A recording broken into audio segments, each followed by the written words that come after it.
session, nous avions été confrontés à un apprentissage essentiel, la prise de parole en public. Ce fut plus qu'un simple module, c'était un acte fondateur. Car parler, c'est exister politiquement, et tout au long du programme, nous avons appris à prendre la parole pour défendre nos idées, nos convictions, notre société. Au fil des 10 sessions riches et intenses, nous avons parcouru des thématiques majeures. De la bonne gouvernance aux droits humains, en passant par la gestion des migrations, des systèmes politiques, de la décentralisation, mais également du rôle stratégique des collectivités territoriales, entre autres.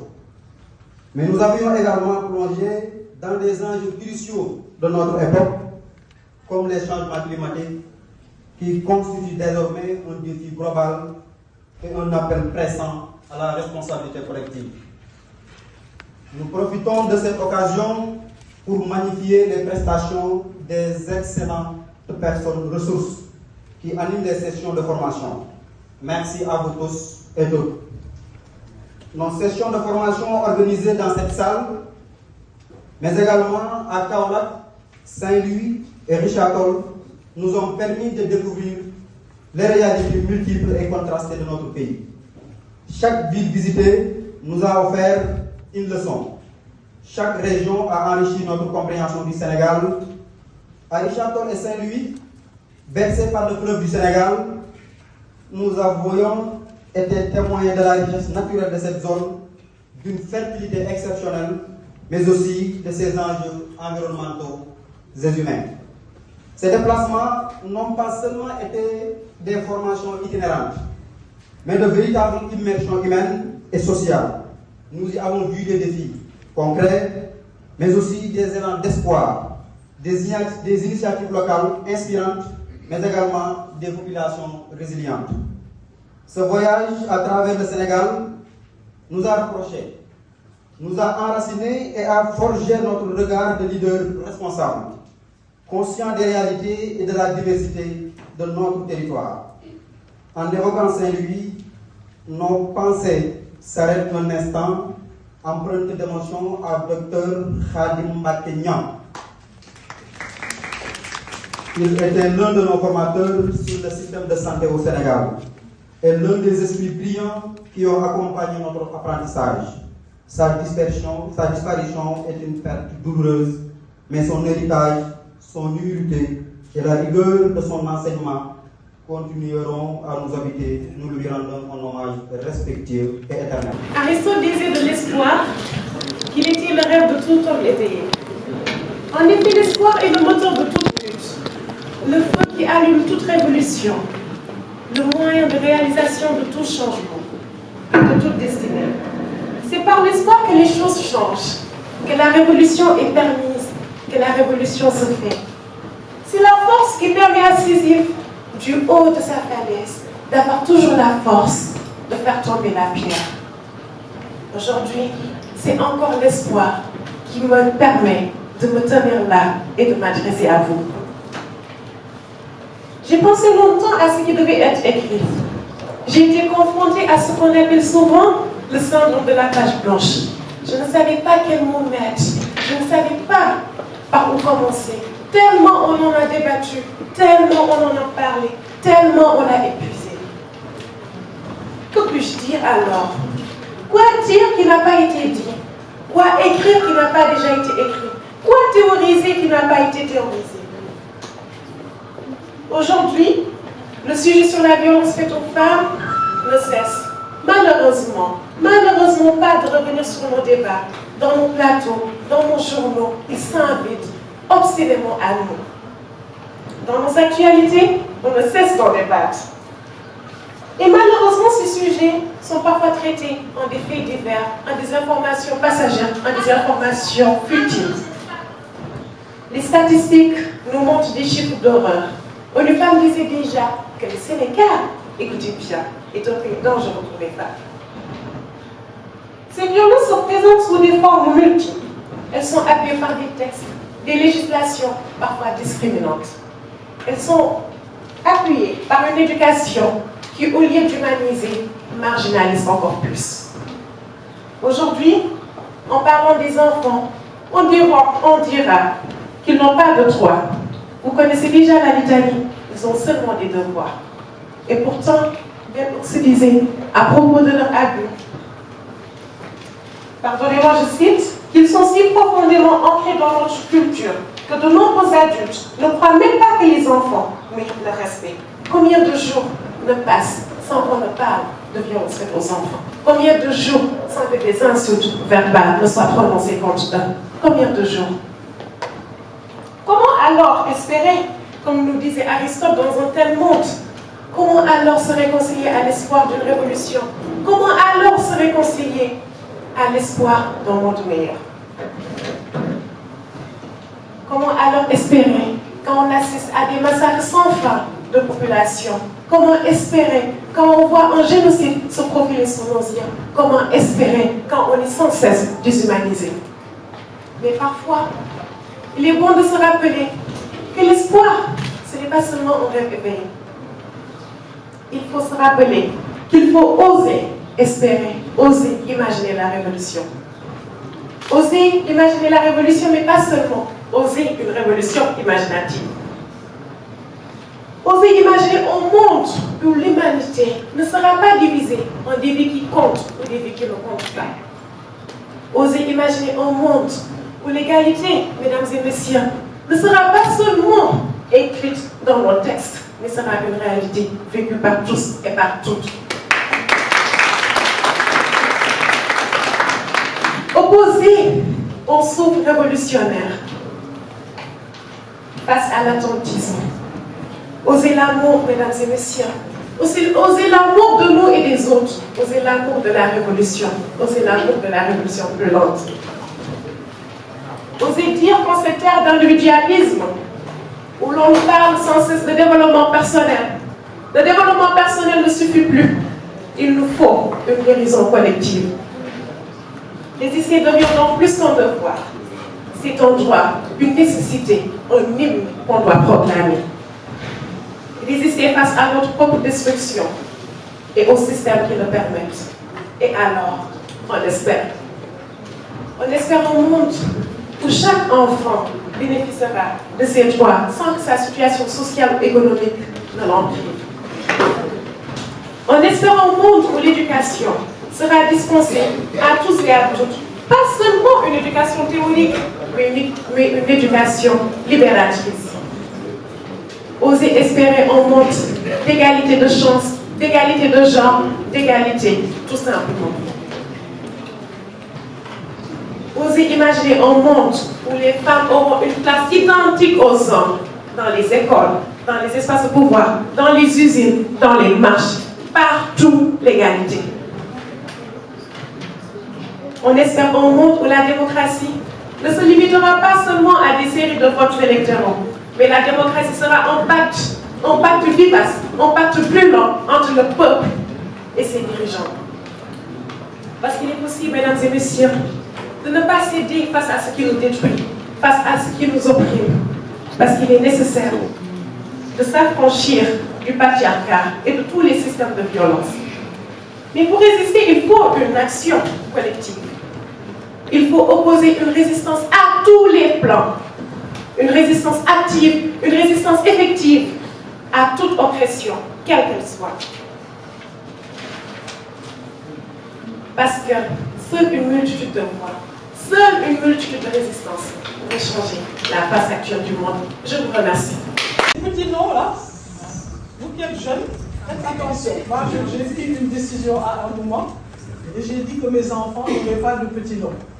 Parce que c'est le petit nom qui vous suit après. Et tout le monde, il y a même des gens qui se disputent par rapport à mon cas.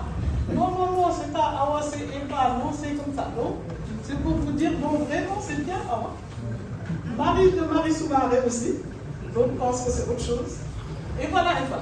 Donc, vous pourrez noter ça. Mais c'est surtout les journalistes qui m'appellent trop Eva. J'ai tout expliqué, mais pas moi. Donc c'est pour vous dire, j'en profite pour faire la clarification. En tout cas, nous sommes dans un monde en mutation rapide. Nos jeunes doivent être des leaders connectés, innovants et audacieux. Votre rôle n'est pas seulement de succéder à la génération précédente, mais d'apporter des solutions nouvelles et adaptées aux défis de notre temps. En plus, un leader ne se définit pas seulement par ses compétences, mais par ses valeurs. Et c'est ça qui fera la différence. Et je sais que vous avez dans votre cursus une formation dans ce sens. Et ça, c'est important. Suivez vos valeurs. Dites-vous, je ferai comme ça parce que j'y crois, parce qu'on m'a éduqué comme ça. Je ne ferai pas ça parce que ce n'est pas ma valeur. Mais si on n'a pas de valeur, on se laisse aller dans tous les sens. Et c'est ce qui amène certaines catastrophes. Ayez de la valeur, gardez ça pour vous, mais surtout soyez guidés par l'éthique et la volonté de servir. Quand on vous dit, vous avez fait cette formation, vous avez des promotions, vous avez des bonnes positions, c'est pour servir. Je ne vais pas faire de... Vraiment, je ne rentre pas dans ce pour servir et pas pour se servir, des choses comme ça, mais il faut servir. Vous êtes quelque part, on vous donne une position, c'est pour que vous puissiez servir les populations qui en ont besoin. Sortez un peu de votre confort, de votre zone de confort. Vous l'avez fait en allant sur le terrain. Et ça, c'était très bien, parce que cela vous a permis de voir des choses peut-être que vous n'aurez pas vues, parce que vous êtes chez papa, maman, ou dans votre petit coin. Il y a des personnes qui souffrent énormément. Et il faut penser à ces personnes, il faut les servir, il faut tout faire pour qu'elles sortent de ce qu'elles ont jusqu'à présent. Ça, c'est aussi important. Je voudrais également terminer en disant que vous avez été choisis et ce n'est pas pour rien. Donc, prenez cela au sérieux, inspirez, innovez et osez rêver grand. Vous avez le droit encore. L'Afrique a besoin de vous et je suis convaincue que vous serez à la hauteur des attentes placées en vous. Écrivez une nouvelle page de l'histoire sénégalaise, africaine et mondiale. Je vous remercie. Je voudrais vraiment aussi vous féliciter. J'ai eu l'opportunité de discuter avec quelques membres de cette promotion. Je reviendrai dessus, mais je sais toute l'estime qu'il vous porte. Je voudrais également dire, chers leaders politiques, leaders syndicaux, leaders de la société civile.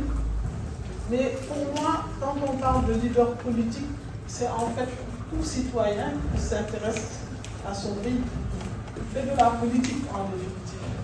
On m'a souvent dit, tu ne fais pas de politique parce que tu n'es pas dans un parti politique. Et je disais, je sais faire la politique peut-être mieux que certaines personnes. Mais c'est un choix.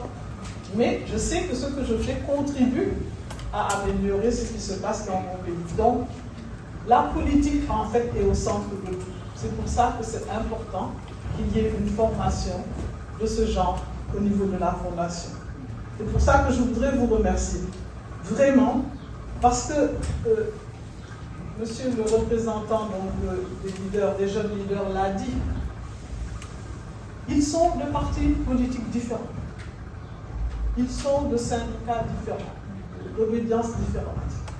Mais ils ont travaillé ensemble et ils sont devenus des amis. Et ils savent qu'on peut travailler ensemble, même si on n'a pas les mêmes idées. L'essentiel, c'est qu'il y ait certains principes de base qui nous guident. Je reviendrai dessus aussi, parce qu'un leader doit avoir des principes, doit avoir des valeurs. Quand on les a, partout où on peut être, on peut se retrouver. Et ça, c'est vraiment important. Surtout qu'aujourd'hui, je dis, le monde se cherche. Et donc, c'est important d'avoir des jeunes leaders formés et prêts à travailler ensemble. Je voudrais donc remercier la Fondation pour cette initiative. Et moi, je suis particulièrement en admiration devant ça. Je connaissais bien la Fondation, puisque M. Comté sait qu'il a des amis dans ma famille, mais je savais qu'il y avait beaucoup de choses qui se faisaient. Et ça, c'est un programme qui, à mon avis, apportera beaucoup. à notre fonds. Je voudrais remercier les jeunes leaders qui m'ont choisi et qui m'ont honoré. C'est vrai que Madame, notre pasteur of cérémonie, a sorti beaucoup de choses, mais parfois, il y a des choses qui vous vont droit au cœur, qui vous touchent. Et ce ne sont pas obligatoirement les grandes distinctions, mais les distinctions que vous savez baser sur l'amitié, sur l'affection, sur parfois simplement la reconnaissance. En tout cas, je vous remercie. Il y a tellement de personnes qui peuvent être parrains ou marraines de beaucoup de choses. C'est toujours pour moi un honneur quand je vois surtout les jeunes, parce que c'est un peu l'objectif que j'ai aujourd'hui, de travailler beaucoup avec la jeunesse, parce que je sais qu'il faut leur donner la place que cette jeunesse mérite. Et donc, si on me prend marraine de personnes aussi importantes et bien formées, je me dis que j'ai du travail parce qu'on n'en a pas terminé. Vous ne croyez pas que je vais vous lâcher? Pas joueur de basket. Dans ma jeunesse, j'ai joué un peu au foot, mais pas au niveau de la professeure. Je sais aussi que ça peut être difficile d'écouter beaucoup de discours. Dans notre métier, on le fait souvent, donc je vais essayer d'être bref et peut-être quand même ajouter quelque chose à ce qui a déjà été dit. Madame Ying, chère Claudia, Monsieur Ndiaye, Madame la professeure Marie Colset, Monsieur Dia, Madame Fall, Madame l'ambassadrice du Royaume-Uni au Sénégal, chère Juliette, chères participantes, chers participants du programme Leadership Politique 2024, Mesdames et Messieurs, chers invités. C'est un honneur et un plaisir d'être parmi vous aujourd'hui pour célébrer la fin d'un parcours exigeant, formateur et, j'ai bien compris, inspirant. Votre promotion porte le nom d'une femme remarquable, la professeure Awa-Marie Coelsec, dont le parcours illustre parfaitement ce que le leadership peut et doit être. Compétent, engagé, éthique au service de l'intérêt général. Permettez-moi d'abord de saluer l'engagement de longue date de la Fondation Friedrich Ebert au Sénégal. Le programme Leadership Politique, en place depuis 2007, est devenu un véritable incubateur des talents démocratiques. Il incarne les valeurs de dialogue, d'inclusion, d'égalité et de justice sociale. Des piliers au cœur de notre engagement commun pour une société plus juste. La diversité de vos profils, issus des partis politiques, de la société civile, des syndicats, en est la meilleure preuve. Chers jeunes leaders, vous avez suivi 10 modules exigeants sur des sujets d'une brûlante actualité. La gouvernance, les droits humains, la crise climatique, le système politique sénégalais ou encore les réalités des régions du pays comme Kaolack ou Richard Toll. Vous avez débattu, appris à écouter, à construire des compromis et à confronter les idées dans le respect. Ce sont là les bases indispensables de toute démocratie vivante. Je tiens à souligner combien l'engagement des jeunes comme vous est crucial, surtout en cette période où le Sénégal a traversé des tensions importantes.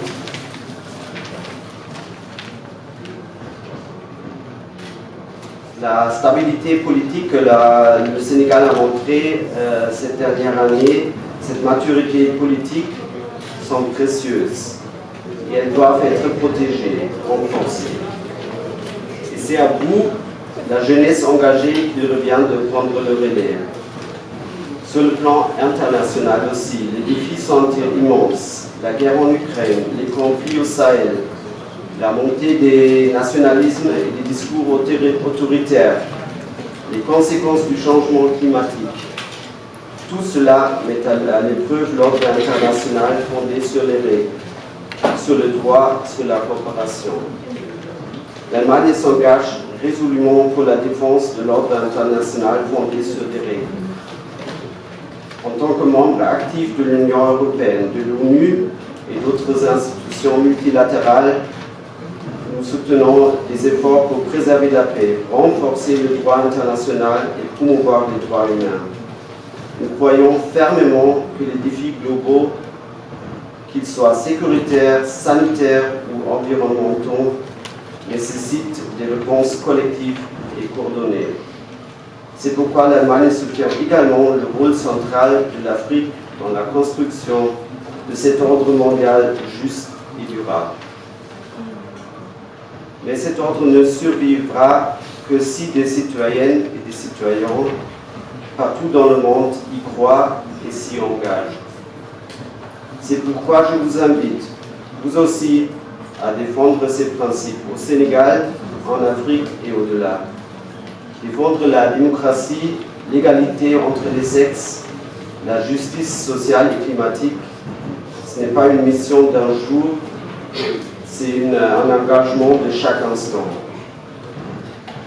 L'année dernière, notre ambassadeur avait lancé un appel à la 17e édition du programme et j'aimerais relancer cet appel. Ne restez pas dans votre zone de confort. Allez vers celles et ceux qui sont marginalisés, qui n'ont pas eu les mêmes chances, qui doutent, qui souffrent. Écoutez-les, engagez-vous pour eux. Ce sont eux qui ont le plus besoin de votre leadership. Félicitations à vous toutes et tous pour votre engagement, votre courage, votre persévérance. Vous êtes désormais membre d'un réseau fort et inspirant. Faites-le vivre. Merci à la Fondation Friedrich Ebert pour son travail inlassable. Merci à vous pour votre attention et surtout, bon vent pour la suite de vos parcours d'engagement. Mesdames, Messieurs, chers amis de la 18e promotion, vous fêtez aujourd'hui un jour mémorable, plus qu'une remise d'attestation ou de fête de fin de promotion. C'est un jour symbolique, en ce sens que vous aviez réussi un concours très sélectif.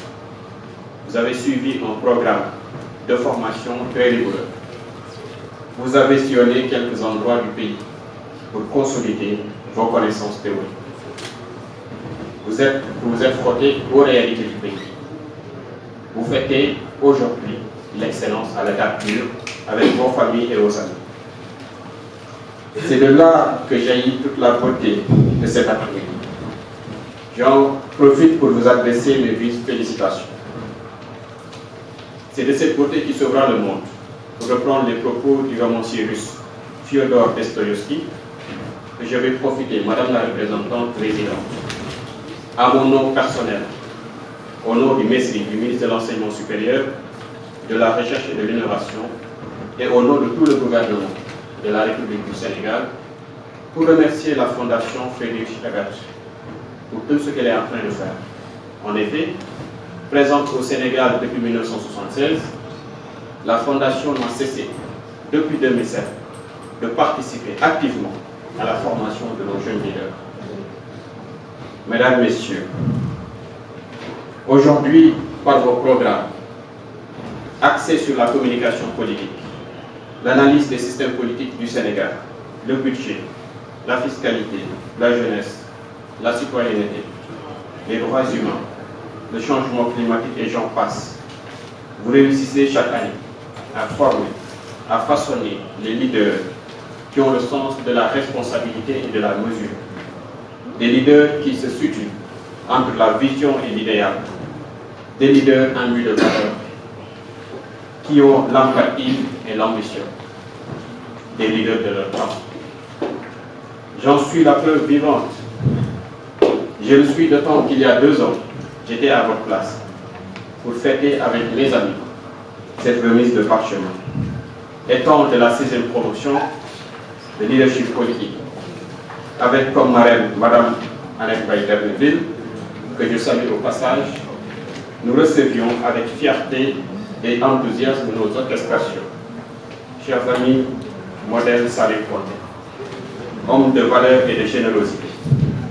Chère amie, Madame Bouraï Fall, camarade de promotion à la faculté des sciences juridiques et politiques, département de droit public. Chers amis, Aïssatou Ndaya Camara, Ndeye Fatou Ngom, Saliou, du moins Abdou Aziz Goudiaby, que je pense apercevoir tout à l'heure, Mademba, Baba, vous êtes des témoins de ce parcours. Aujourd'hui, figurez-vous, je suis venu représenter en tant que conseil technique le MESRI, le ministre de l'Enseignement supérieur, de la Recherche et de l'Innovation. Je suis très honoré et reconnaissant. Je remercie vivement la Fondation.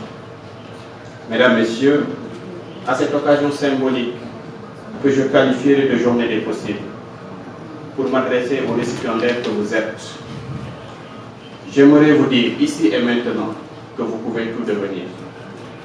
Car vous vous êtes façonné, vous avez les outils nécessaires.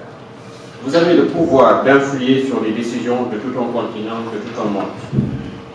Vous avez le pouvoir de façonner le destin de tout un pays, car vous avez la formation qu'il faut. Il vous suffit de mettre l'accent sur la créativité et la proactivité, et de ne pas avoir peur. Car tout ce que vous avez toujours voulu se trouve de l'autre côté de la peur. Pour reprendre les propos de Georges Adler. Fort heureusement, je suis rassuré. Rappelons les propos du philosophe allemand Martin Heidegger en ces termes. Dans la mesure où chaque chose a son lieu, chaque chose a son moment, chaque chose a sa durée, il n'y a jamais deux choses semblables. Qu'il me soit permis de vous dire que cette journée n'est pas semblable aux autres. Elle est à l'image de sa marraine, cette personnalité presque tutélaire, à la limite apotropaique, brillante intellectuelle, femme d'État accomplie, est devenue fatalement une source débordante d'inspiration pour vous. Mesdames, Messieurs, chers récipiendaires, dans un monde en finitude, en termes de valeurs, d'idéologie, de croyances, de bonté, d'amour, je vous exhorte à demeurer ce que vous êtes maintenant, une famille, la famille Ebert. Renforcez votre culture démocratique par la pratique de la tolérance. Soyez la génération qui concrétise les rêves de nos aïeux pour la bonne marche de notre pays. Soyez à l'image de votre marraine, la réincarnation des hommes et des femmes qui ont dans le cœur profond de leurs êtres le sens et l'amour de la patrie. Soyez les cœurs battants, le cœur battant de cette nouvelle génération d'idées. Soyez fidèles à vos convictions, à vos valeurs, à vos familles, à vos amis et à votre pays. C'est l'essence même du leadership. L'avenir, c'est vous et personne d'autre. Je vous remercie pour votre évaluation.